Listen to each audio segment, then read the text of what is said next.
tell me a little bit about, so I want to set sort of the parameters of, I know you're a really great networker, we're going to get into that, sure. But and you've connected with me, many of people, and I've tried to do the same.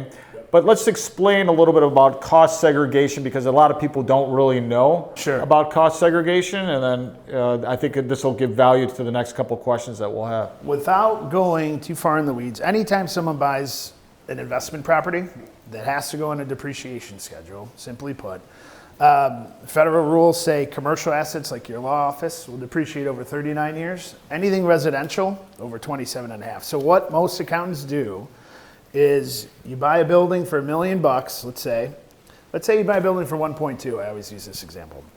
And it's a law office. Let's say it's this building, which I did cost seg for Phil on this already. So anyone watching, don't call him. No, but before you go into it, that was the entryway into it. It was. I sort of I'm sort of the guinea pig for my clients, because you brought up the concept, and I said, let's give it a try. If it fails on me, not my client. Yeah. So that was sort of the theory. You were a noticeably early adapter. Like I went through it, you're like, great, let's do it. I was like, okay. Yeah. So that worked out well.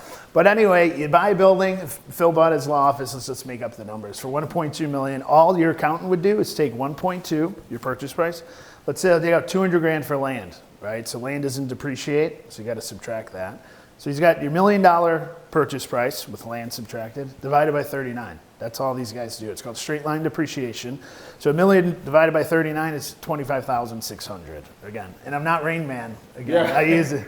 Use that example. I had a guy go, do it with 3.53. And I was like, dude, no.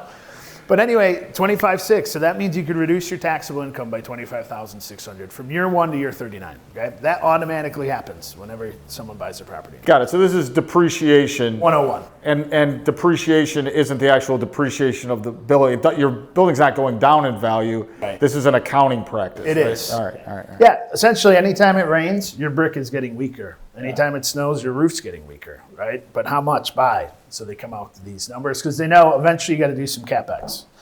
So they give you depreciation as like, hey, eventually you're going to have to put some money into this place. So they give you depreciation. So what we do is we say, wait a minute, not every part, piece, and component in this building will last 39 years.